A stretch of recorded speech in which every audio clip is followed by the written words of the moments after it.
ஓம் சுவாமியே சரணமையப்பா. எல்லாம் அல்ல எம்பெருமானுடைய அனுக்கிரகத்தினாலே 635 மிடில்வீல் வீதியிலே அமைந்திருக்கின்ற ஐயப்பன் இந்த ஆலயத்திலே இந்த விசுக்கனி தரிசனம் நடைபெற்றுக் கொண்டிருக்கின்றது. வருகின்ற 13ஆம் தேதி காலையிலே 10:44 வருடம் பிறக்கின்ற பொழுது விசுக்கனி எம்மளுக்கு நன்றி கடனாக மரக்கறிகள், கனி வகைகள், தானிய வகைகள் எல்லாம் எம்பெருமானுக்கு படைத்து எம்பெருமானுடைய பிரதிபிம்பத்தை மனக்கண்ணாடியிலே நிலைநிறுத்தி கொண்டு எல்லோரும் நல்ல சுகமாக ஆரோக்கியமாக வாழ வேண்டும், வந்து அருள் பெற்று செல்லுமாறு எல்லாம் வல்ல எம்பெருமானை துணை கொடுக்க அழைத்து விடைபெறுகிறோம். எல்லோரும் நல்ல வாழ்வும் வளனும் பெற்று சிறப்பாக வாழ வேண்டும் என்று வாழ்த்துகின்றோம். ஆலய அரங்காலுவர் சார்பிலே சுவாமியே சரணமையப்பா. ஹலோ, வணக்கம் நேயர்களே, எப்படி இருக்கிறீங்க? நான் நல்லா இருக்கிறேன். இன்றைக்கு நாம் வந்திருக்கிறது கனடாவில் அமைந்திருக்கிற ஸ்ரீ ஐயப்பன் ஆலயம். இதில் இந்த முன்னணி வைக்கிற குருசாமி ஐயாவோட தான் நான் இன்றைக்கு ஒரு நேர்காணல் செய்ய போகிறேன். அதாவது இந்த கோயில் எப்படி ஆரம்பிக்கப்பட்டது, இந்த ஐயப்பன் யார் என்றதை பற்றி ஒரு நேர்காணல் தான் நான் இன்றைக்கு இவருடன் குருசாமி ஐயாவுடன் நடத்த போகிறேன். வணக்கம் குருசாமி ஐயா. நேயர்களுக்கு உரிமையாளர்கள் எல்லோருக்கும் எல்லாம் அல்ல ஐயப்பன் பெருமானுடைய அனுக்கிரகம் கிடைக்க வேண்டும் என்று வேண்டிக் கொண்டு எங்களுடைய நேர்காணலை ஆரம்பிப்போம். சொல்லுங்கள் ஐயா, இப்போ இந்த கோயில் ஆரம்பித்த காலம் எப்படி இது ஆரம்பிக்கப்பட்டது கனடாவில், அதை பற்றி ஒரு விளக்கம் தாருங்கள். ஒவ்வொன்றா நாங்கள் போவோம். ஆரம்பத்திலே ஐயப்ப வழிபாடு அது சொல்ல வேண்டிய ஒன்று. இந்த கலியுகத்திலே மனிதன் படுகிற கஷ்டங்களை எல்லாம் நீக்கி நிவர்த்தியாக்கி அவர்களை துன்பத்திலிருந்து ஒரு கரையை ஏற்றுவதற்காக அவதாரம் எடுத்த ஒரு மூர்த்தி தான் ஐயப்ப மூர்த்தி. பூரண புஷ்கர சமேதராகி இருக்கிற ஹரிஹரபுத்திர ஐயனாருடைய ஒரு அவதாரம் எடுத்து இந்த கலியுகத்திலே நாம் படுகின்ற துன்பங்களை எல்லாம் நீக்கி நம்மை ஒரு வழி ஏற்றுவதற்கு, கரையேற்றுவதற்காக எடுத்த அவதாரமூர்த்தி இந்த ஐயப்பன். அந்த வழிபாடு இந்த கால பகுதிகளிலே தான் கூடுதலான செல்வாக்குகளை பெற்று மக்கள் மனதிலே எங்கெங்கு பிரச்சனைகள் தோன்றுகிறதோ அங்கெல்லாம் அந்த பிரச்சனைகள் மத்தியிலே ஐயப்ப வழிபாட்டை நிலைநிறுத்துவதன் மூலமாக. ஐயா, இன்னொரு கேள்வி, இந்த ஐயப்பனுக்கும் எங்கிட்ட நாட்டு ஸ்ரீலங்காவுக்கும் ஏதாவது தொடர்பா? அங்கே எப்படி அதை வழிபடுகிறார்கள், அதை பற்றி ஒரு... அதான் நான் சொன்னது போல எங்கெங்கு தேவைகள் ஏற்பட்டிருக்கோ அதற்கு அமைவாக எல்லா இடத்திலும் ஐயப்ப வழிபாடு தோன்றியிருக்கு. பூரண புஷ்கல சமேதராகிய ஐயனார் அதாவது கரையோர பிரதேசங்களில் காத்தல் கடவுளாக விளங்குகின்ற ஐயனார். சின்ன பிள்ளைகளை எல்லாம் சோறு தீர்த்துறது அந்த ஐயனார் வருவார், நீ சாப்பிடு, 2 பேர்ட்டி சாப்பிடுறது இருக்கு. அதே மாதிரி ஐயனாருடைய வழிபாடுகள் கரையோர பிரதேசம் பூராக இருந்திருக்கு. எல்லா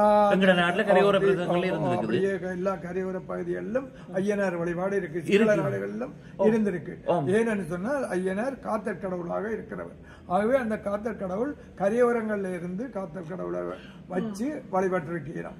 அதனாலதான் சுன்னாகம், இங்கால முனியேஸ்வரம், மற்றும்படி மட்டக்களப்பில் பல இடங்கள்ல பூரண புஷ்கல ஐயனார் இருந்திருக்கிறார். அந்த வழிபாட்டுக்கும் இந்த வழிபாட்டுக்கும் பிறப்பு உண்டு. அவதாரமாக அவர் பிறகு மற்ற அவதாரம் எடுத்துத்தான் இந்த ஐயனார் வந்தவர். அதனால எங்களுக்கு தேவை இருக்கு. ஏனென்றால் இந்த பூலோகத்தில் நாங்கள் இந்த வேறுபாடுகளை களைஞ்சு எல்லாம் மனித வர்க்கமாக இருக்க வேணும், நாங்கள் ஒற்றுமையாக இருக்க வேணும் என்ற தேவைக்காக இந்த வழிபாட்டை நிலைநாட்டு. இந்த வழிபாட்டை ஐயனார் கோயில் எல்லாம் இப்ப ஐயப்பன் கோயிலா வேற அப்படி என்று இல்ல. ஐயனார் கோயிலும் ஐயப்பனை வச்சிருக்கிறார். ஐயனார் கோயிலும் ஐயப்பனை வச்சு வழிபடுறார். ஆனா தோற்றம் உண்டு. ஐயா, ஒரு கேள்வி என்னென்றால், நவம்பர் மாதம் தானே மாலை போடுறோம். ஆனா நான் பாக்கல இப்ப நீங்க மாலை போட்டிருக்கிறீங்க, ஏன் அந்த மாலை போட்டிருக்கிறீங்க? நல்ல கேள்வி. இந்த காலப்பகுதியிலே அதாவது சித்திரை மாதத்திலே வருகின்ற புது வருடத்தோட விசுக்கனி தரிசனம் என்று ஒரு உண்டு. அது இந்த ஐயப்ப வழிபாட்டுக்கே தனிதாக உண்டானது. இந்த வழிபாடு எப்படி என்று சொன்னால், எம்பெருமான் நமக்கு உணவுக்காக தந்தது இந்த மாமிசங்கள் அல்ல, மரக்கறி வகைகள், தானிய வகைகள், கனி வகைகள், மற்றும்படி பல வகைகள், காய்கறிகள் எல்லாம் எங்களுடைய உணவுக்காக தந்ததற்காக நாங்கள் நன்றி தெரிவிக்கின்ற ஒரு நாள். அந்த நன்றி தெரிவிக்கின்றது என்னென்ன மரக்கறிகள் நாங்கள் வச்சிருக்கிறோமோ, என்னென்ன மரக்கறிகள் எங்களுக்கு இலகுவாக கிடைக்குதோ அதெல்லாம் கொண்டு வந்து எம்பெருமானுக்கு படைக்கிறோம், பச்சைப்படியாக படைக்கிறோம். அது இந்த வழிபாட்டிலே ஒரு முறை என்னென்றால், அந்த வீட்டிலே இருக்கிற ஒரு ஆட்சி என்ன செய்வா, விடிய எழும்பி தான் எல்லாம் பொங்கல் செய்து புது வருஷத்துக்கு பொங்கல் எல்லாம் செய்து அங்க படைச்சு போட்டு அந்த ஐயப்பனுடைய படத்தை பின்னுக்கு வச்சு அந்த படத்தில இருக்கின்ற பிம்பம் இந்த கண்ணாடியில விழக்கூடிய மாதிரி முன்னுக்கு கண்ணாடியை வச்சு அந்த கண்ணாடி பக்கத்துல இந்த மரக்கறி எல்லாத்தையும் படைச்சு பொங்கலையும் படைச்சு வச்சுட்டு தன்னுடைய பேரக்குழந்தைகளை அப்படியே கண்ணை பொத்தி எடுத்து எழுப்பி கொண்டு வந்து இதுல விடும். விட்ட உடனே இந்த பிள்ளை பார்க்கிற போது அந்த கண்ணாடியில ஐயப்ப பெருமானுடைய படம் பிம்பம் அதுல தெரியுது. அப்ப தெரியுதுன்னா அந்த மனக்கண்ணாடியில அந்த கண்ணாடியில இருக்கிற ஐயப்பன் மனக்கண்ணாடியிலே தோன்றிடுவார். அப்ப அந்த பிள்ளைக்கு ஒரு துன்பம் வர்ற போது பிள்ளை ஐயா ஐயப்பா ஒரு நிலப்பாட்டில அந்த ஐயப்பன் காட்சி. அப்ப அந்த மனக்கண்ணாடியிலே விழுத்துற ஒரு இதுக்காக அந்த கண்ணாடி பிம்பத்திலே எம்பெருமானை விளப்பு செய்து அண்டைய தரிசனம், அந்த புது வருட தினத்தோடு நடைபெறுகிற தரிசனம் கண்ணாடியில தான். அதனூடாக எங்களுடைய மனக்கண்ணாடியிலே நாங்கள் பதிச்சு கொள்வோம். பதிச்சு கொண்டால் நாங்கள் இப்போ அவரை நினைக்கிறோம்.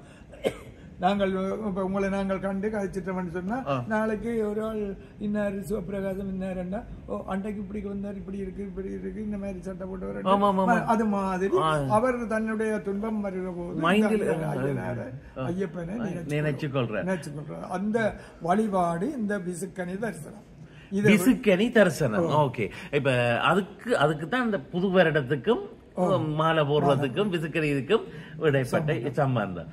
ஓகே ஓகே, அப்படியே வச்சு இரண்டால் விசுக்கனி தரிசனத்தோட ஒரு நேர்களுக்கு இந்த புது வருட பிறப்புக்கு ஏதாவது ஒரு மெசேஜ் ஒன்று 2024ஆம் ஆண்டு புது வருடத்துக்கு ஒரு வாழ்த்துக்களோ ஏதாவது? நிச்சயமாக கிடைத்தக்கரிய ஒரு பாக்கியம். இந்த விசுக்கனி தரிசனத்துடன் ஐயப்பனுடைய விழா சிறப்பாக நடைபெற்றுக் கொண்டிருக்கின்றது. 10 நாட்கள் அலங்கார உற்சவமாக தோற்றம் பெற்று 5ஆம் தேதி தொடங்கி 13ஆம் தேதி வருடப்பிறப்பு வரையும் அந்த விழா காலை மாலை நடைபெற்று எம்பெருமான் வீதி உலா வந்து அருட்காட்சி தருகின்ற வைபவங்கள் இடம்பெற்றுக் கொண்டிருக்கின்றது. அதே நேரத்தில் வருடப்பிறப்பு மாலையிட்டு இருக்கின்ற இந்த சுவாமிமார்கள் எல்லாரும் மார்ச் மாதம் 29, 30, 31, 1, 2, 3 தொடர்ச்சியாக மாலையிட்டு 5ஆம் தேதி வரையும் மாலையிட்டு இருக்கிறார்கள். அதிலே இருந்து அவர்கள் எல்லாரும் நெய் நிரப்பி அபிஷேகம் செய்து அன்றைய தினம், அதாவது காலை 13ஆம் தேதி வருடப்பிறப்பில் அன்று காலை 7 மணிக்கு வந்து அவர்கள் இருமுடி சுமந்து படியேறி எம்பெருமானிடம் கொடுத்து அந்த நெய்விட்டவர்கள் எல்லோருக்குமாக இணையவர்களுக்குமாக எல்லா வேண்டுதல்களையும் செய்து அவர்கள் அன்றையோ அடுத்த நாளோ மாலை கலட்டிக் கொள்ளலாம். அதே வேளையிலே அந்த விசுக்கனி தரிசனத்தை பார்ப்பதற்கு விரதம் இருப்பவர்களும் சரி, விரதம் இருக்காமல் 1 நாள் 2 நாள் சைவக்காரமாக இருந்து வந்து உரிய நேரத்தில், அதாவது காலையிலே 10:44 10 மணி 44 நிமிஷத்திலே வருடம் பிறக்கிறது. அப்பொழுது எம்பெருமானுக்கு நெய் அபிஷேகம் எல்லாம் முடிந்ததன் பின்பு மீண்டும் ஒரு அபிஷேகம் செய்து வருடப்பிறப்பு அபிஷேகம் என்று அது செய்யப்பட்டு எம்பெருமானுடைய புது வருட பலன் வாசித்து ஐயா குருக்கள் ஐயா அவர்கள் சொல்லுவார் எல்லோருக்கும். அதே மாதிரி இந்த குரோதி வருடம், குரோதி என்பது பகை என்று சொல்லுவார்கள். ஆனால் பஞ்சாங்கங்கள் எல்லாம் இந்த குரோதி வருட பிறப்பை நல்லதாகத்தான் சொல்லுகிறார்கள். எத்தனையோ வருடத்துக்கு பிறகு நல்லதாக நடக்கிறது என்று, அது நல்லதாக நடக்க வேண்டும், எல்லோரும் ஆரோக்கியமாக இருக்க வேண்டும், சுகதேகிகளாக இருக்க வேண்டும். அது மட்டுமல்ல, காம விரோத குரோதங்கள் எல்லாம் மறந்து நாம் மானிட வர்க்கம் என்ற ஒரு அடிப்படையிலே எல்லோரும் ஒரு தாய் பெற்ற பிள்ளவர்களாக சாதி மத வேறுபாடுகள் இன்றி எல்லோரும் ஒன்றாக சேர்ந்து வாழ்ந்து வேண்டும். ஒருவருக்கு ஒருவர் துன்பங்களின் செய்யாமல் வாழ வேண்டும். வாழ வைக்க எல்லாம் வல்ல கலியுக பெருமான் துணை நிற்க வேண்டும் என்று வேண்டி எல்லோருக்கும் நல்ல இனிய புத்தாண்டு வாழ்த்துக்கள்.